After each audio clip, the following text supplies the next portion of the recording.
Bom pessoal, meu nome é Flávio Anoff, sou consultor sênior da Nutanix e preparei esse vídeo para explicar como é fácil criar uma instância de AFS.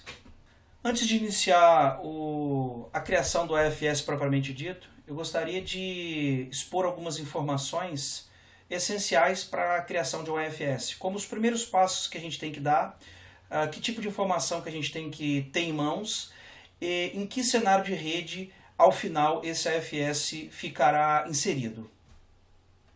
Bem, então os primeiros passos é baixar o Prism, baixar o AFS, e aí você tem duas formas, você pode baixar ele offline, que é ir no portal e fazer o download da versão desejada do AFS, ou baixar o AFS do próprio Prism, né, se o seu Nutanix tem acesso à internet diretamente.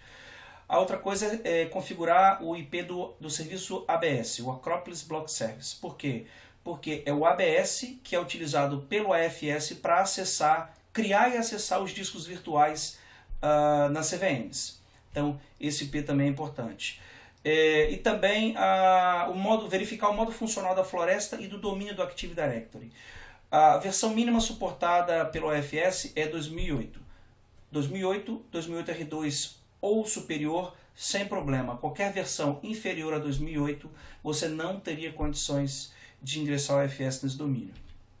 Bem, e entre os requisitos, o que a gente precisa ter em mãos para poder criar uma instância de AFS? Primeiro, o nome que o AFS vai ser reconhecido, pelo qual vai ser reconhecido na rede. O domínio do Active Directory em que ele vai ser membro, um usuário e senha para ingressar esse AFS como membro do domínio. Esse usuário e senha não vai ficar armazenado no AFS, ele somente para inserir o AFS no domínio. E a capacidade inicial para esse AFS, então armazenamento, quantos terabytes, quantas vCPUs por máquina virtual do AFS e quanto de memória. E aí nós vamos observar no deploy do AFS que existe umas recomendações baseado no throughput e na quantidade de sessões simultâneas esperada para esse AFS, ele te propõe um sizing, tá? E aí a gente vai observar isso na hora que a gente estiver fazendo o deploy. Bem, os endereços IPs também são importantes, porque existem duas redes em que o AFS terá conectividade. Uma que a gente chama de Client Network, que é a rede em que ele conversa com as estações de trabalho e com os serviços de rede, como DNS, NTP e Active Directory. E uma outra rede chamada Storage Network, que é a rede que ele utiliza para conversar com as CVMs, para poder criar as sessões à SCSI e criar os discos virtuais na plataforma Nutanix. Para a Client Network são necessários 3 IPs, uma para cada FSVM, e para a Storage Network são necessários 4 IPs.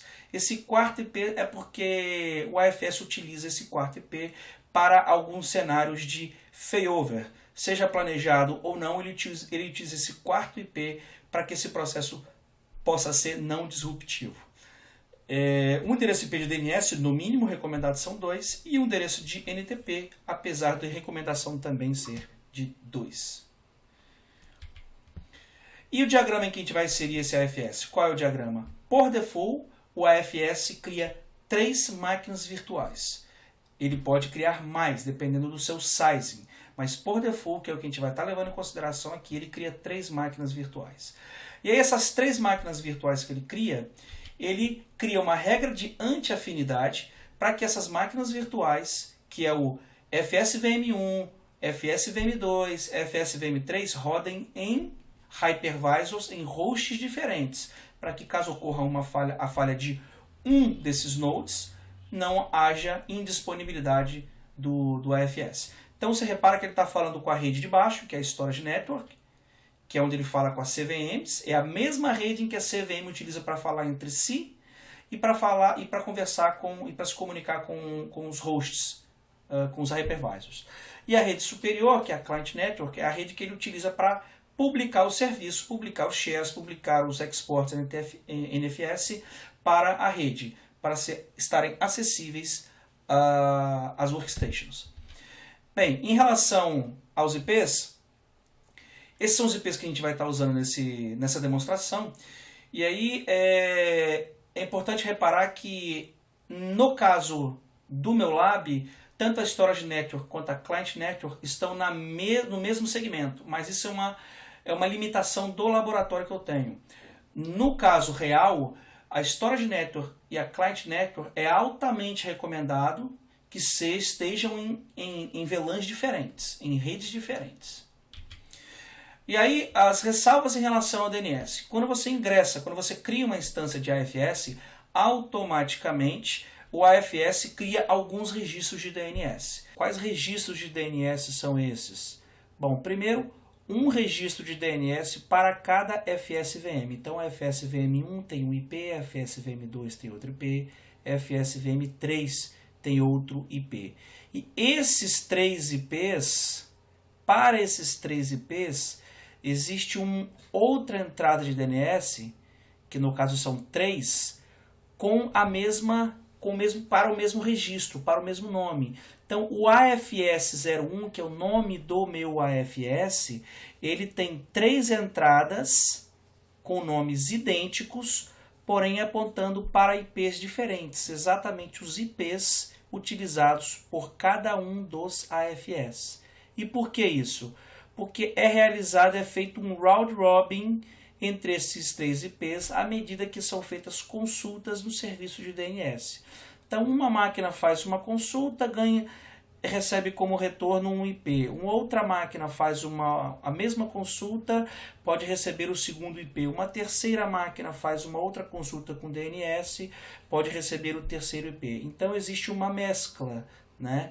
E aí, em cada momento que se faz essa consulta, pode-se então receber um desses 3 IPs. E aí, dessa forma, ocorre o balanceamento de conexões.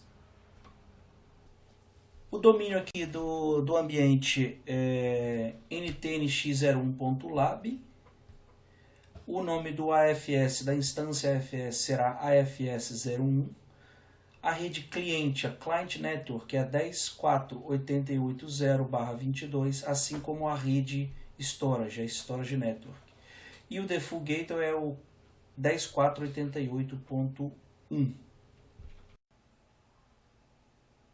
Bem, então vamos lá. Estou conectado aqui no Prism Element, na tela inicial, no dashboard inicial. Vou então navegar a opção File Server e visualizar que não tem nenhum File Server criado neste momento. Então não tem nenhum share, não tem nenhum File Server. O primeiro passo que eu vou levar em consideração é checar se o IP do serviço ABS está configurado. Então aqui, ó, iSCSI Data Service, eu tenho aqui já um IP configurado, é o serviço de ABS. É o IP que as VMs do AFS vão utilizar para poder criar e se conectar aos discos virtuais nas CVMs. Tá? Então esse IP já existe. Eu vou aqui na opção Upgrade Software e na aba File Server eu visualizo que existem algumas versões de AFS disponíveis, tanto para download e outras que já foram baixadas. Tá? Então eu vou instalar a versão mais recente disponível para mim, a 2.2.3. Tá? Eu poderia instalar qualquer outra, mas vou instalar a versão mais nova. Tá? Neste caso já foi feito o download, então eu só pressiono no continuar. E aí vai começar a me perguntar pelas informações que eu acabei de indicar para vocês que vai ser necessário ter em mãos. Então, o nome do AFS, eu vou colocar aqui AFS01, a capacidade de armazenamento desse AFS. Aqui embaixo, a proposta inicial, que é o default para esse AFS. Então, por padrão, ele cria 3 máquinas virtuais, cada uma com 4 vCPUs e 12 GB de memória cada. Tá? Porém, baseado no seu sizing, se você indicar que serão 3.000 sessões, só de indicar 3.000 sessões, ele já me recomendou de 4 para 6 vCPUs por VM e o dobro de memória por VM. Então, à medida em que eu indico aqui o número de sessões simultâneas e o throughput esperado para esse AFS, o próprio Prism vai me sugerir um sizing recomendado. Tá? Então, no meu caso, eu vou continuar com a opção default de 3, 4, 12 GB. Bem, next, avançando, a gente tem aqui, primeira informação, Client Network, a rede que vai falar com as estações de trabalho e com os serviços de rede. Eu já tenho configurado aqui a VM Network, e aí eu coloco a máscara dessa rede, o gateway dessa rede, e aí eu preciso informar aqui qual é o IP que eu desejo para cada uma dessas FSVMs. E aí eu vou botar então 10.490.61 e vai até 93. Então reservou 3 IPs, salvei. Por fim, nessa aba eu indico aqui qual é o meu servidor de DNS. Então, servidor de DNS é 10.490.59. Vocês repararam que ele havia sugerido um servidor de DNS aqui, porque ele trouxe o mesmo DNS que está configurado no cluster. Então avança. Agora ele está me perguntando pelas informações da rede storage, a rede que vai falar com a CVM para poder criar os discos virtuais e acessá-los. Então eu já tenho aqui um port group chamado Nutanix Network. 255.255.252 é a máscara da minha rede, 10.488.1. E aí aqui os 4 IPs que eu havia informado que ele vai solicitar. Um desses, lembra-se que ele utiliza para alguns cenários de failover, seja ele planejado ou não planejado. Então, aqui eu vou botar de 4.91.170 e aí ele automaticamente tomou até o 173. 4 IPs, salvei, posso avançar novamente. Bem, aqui ele me diz que vai habilitar o USMB apenas, né? Lembrando que nessa versão 2.2.3 não tem suporte para NFS. Então por isso que ele não me trouxe aqui uma opção de habilitar a NFS. A versão 3 já traz suporte para NFS, tá? Então por isso que eu tenho aqui essa limitação nesta versão que eu estou instalando. O processo de instalação é idêntico, seja a versão 2.2.3 ou versão 3 do AFS. Então, qual é o usuário que eu vou utilizar para ingressar esse AFS no meu domínio? Então, eu vou mostrar aqui a opção avançada, que é importante observar principalmente essa última opção. Overwrite Existing AFS Machine Account. Se por um acaso o processo deploy encontrar um objeto na árvore do AD com este mesmo nome, que eu chamei de AFS01, eu posso dar a opção para ele sobrescrever esse objeto. Tá?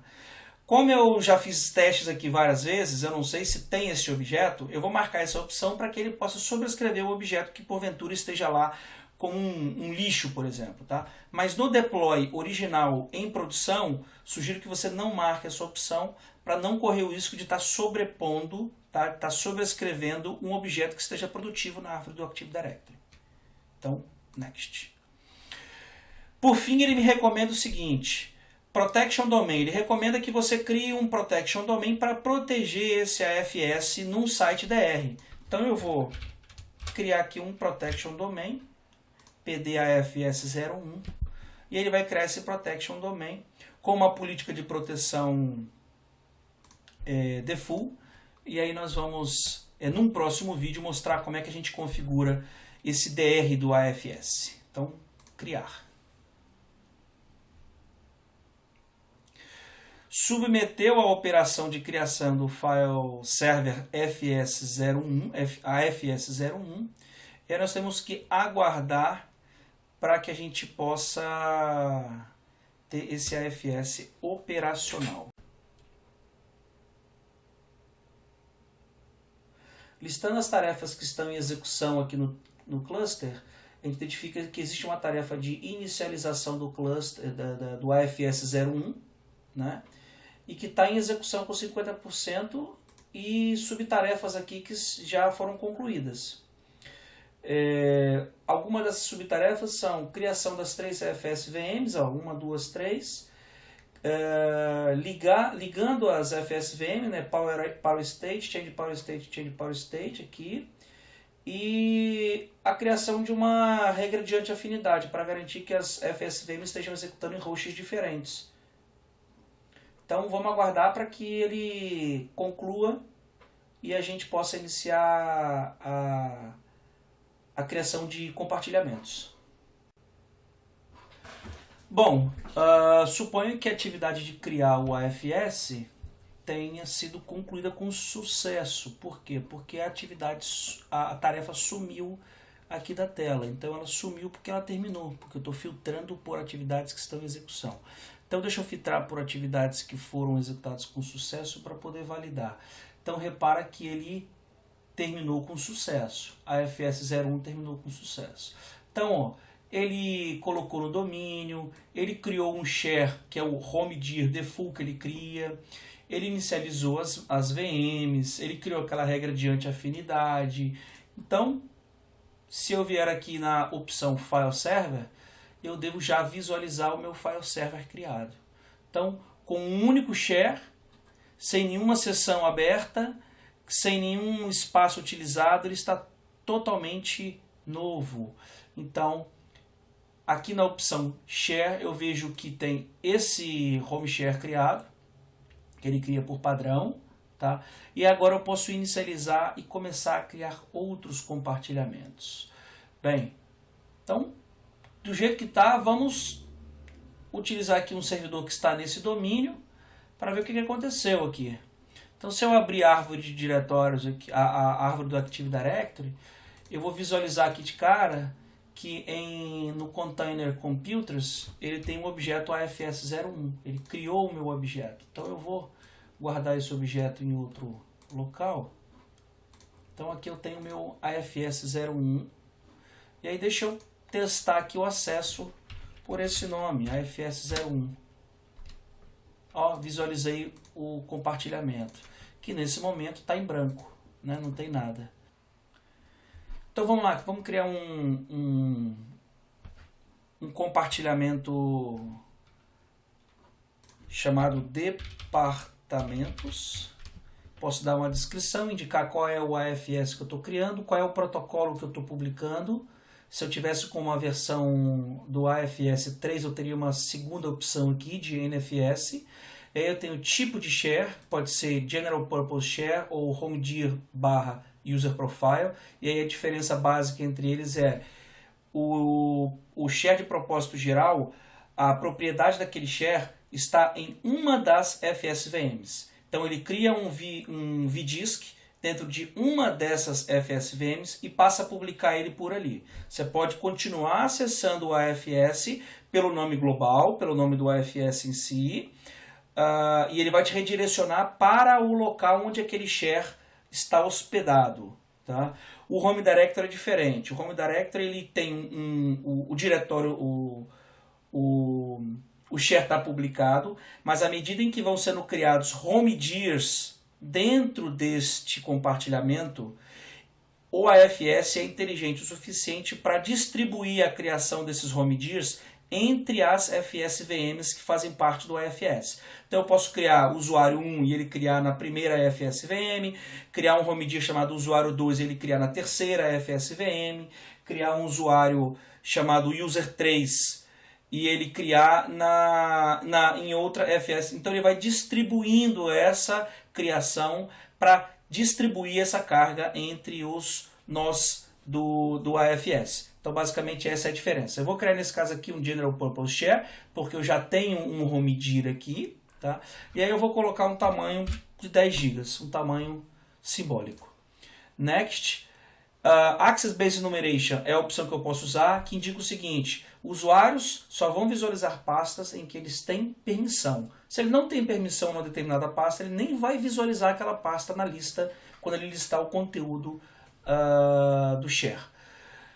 A outra opção é o Self-Service Restore. Self-Service Restore é a forma que o usuário tem de utilizar lá as propriedades do share, navegar até na aba do Previous Version e ele ter a capacidade de ele mesmo fazer o restore de um arquivo que ele perdeu.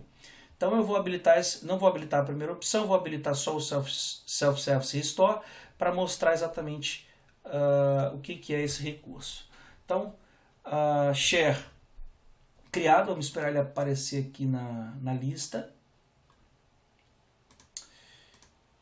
Vamos lá, departamentos, está criado, então eu vou até o meu servidor, opa, já está aqui, departamentos. Então, daqui eu poderia recuperar, como eu não tenho backup, eu acabei de criar o share, não tenho backup, mas eu vou mostrar a opção de Previous Version, é aqui onde o usuário poderia ele mesmo fazer a restauração. Cada ponto de restauração seria exibido como uma linha aqui nas opções do Previous Version. Tá?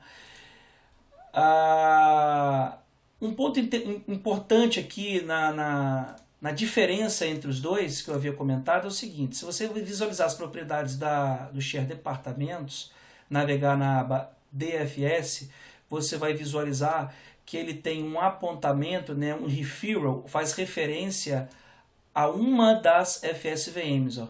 Esse share foi criado na FSVM 2, que é aquilo que eu disse, ele cria em uma das FSVMs disponíveis. Já o diretório home não. O diretório home, ele aqui na aba DFS, ele continua com referência para o nome global do AFS, o AFS 01, porque somente os home dirs que são criados aqui a partir deste nível é que ele vai começar a distribuir entre os nodes do AFS. Bem, é isso aí. AFS criado, compartilhamentos, tem alguns outros recursos que podem ser associados aqui ao AFS, como o controle de cotas, a integração com antivírus, mas aí vamos deixar essas features, essas funcionalidades para serem comentadas em outro vídeo. Muito obrigado por assistir. Até logo.